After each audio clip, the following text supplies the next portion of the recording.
Chapter 14. At that time Herod the Tetrarch heard the report about Jesus, and said to his servants, "This is John the Baptist. He's risen from the dead, and therefore these powers are at work in him." For Herod had laid hold of John, and bound him, and put him in prison for the sake of Herodias, his brother Philip's wife, because John had said to him, "It is not lawful for you to have her." And although he wanted to put him to death, he feared the multitude, because they counted him as a prophet.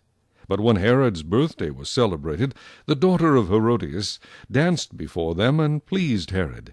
Therefore he promised with an oath to give her whatever she might ask.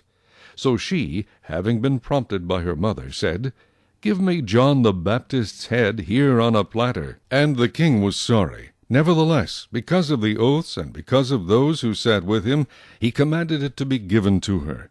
So he sent and had John beheaded in prison. And his head was brought on a platter, and given to the girl, and she brought it to her mother.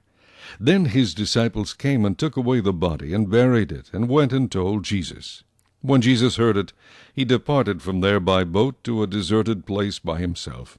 But when the multitudes heard it, they followed him on foot from the cities. And when Jesus went out, he saw a great multitude, and he was moved with compassion for them, and healed their sick.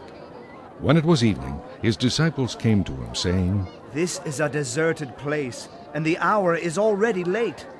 Send the multitudes away, that they may go into the villages and buy themselves food." But Jesus said to them, "They do not need to go away. You give them something to eat." And they said to him, "We have here only 5 loaves and 2 fish." He said, "Bring them here to me." Then he commanded the multitudes to sit down on the grass. And he took the 5 loaves and the 2 fish, and looking up to heaven, he blessed and broke and gave the loaves to the disciples, and the disciples gave to the multitudes.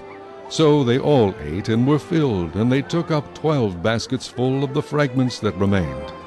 Now those who had eaten were about 5,000 men, besides women and children. Immediately Jesus made his disciples get into the boat and go before him to the other side, while he sent the multitudes away. And when he had sent the multitudes away, he went up on the mountain by himself to pray. Now when evening came, he was alone there. But the boat was now in the middle of the sea, tossed by the waves, for the wind was contrary. Now in the 4th watch of the night Jesus went to them, walking on the sea.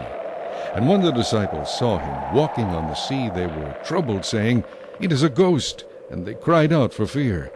But immediately Jesus spoke to them, saying, "Be of good cheer, it is I, do not be afraid." And Peter answered him and said, "Lord, if it is you, command me to come to you on the water." So he said, "Come." And when Peter had come down out of the boat, he walked on the water to go to Jesus. But when he saw that the wind was boisterous, he was afraid, and beginning to sink, he cried out, saying, "Lord, save me!"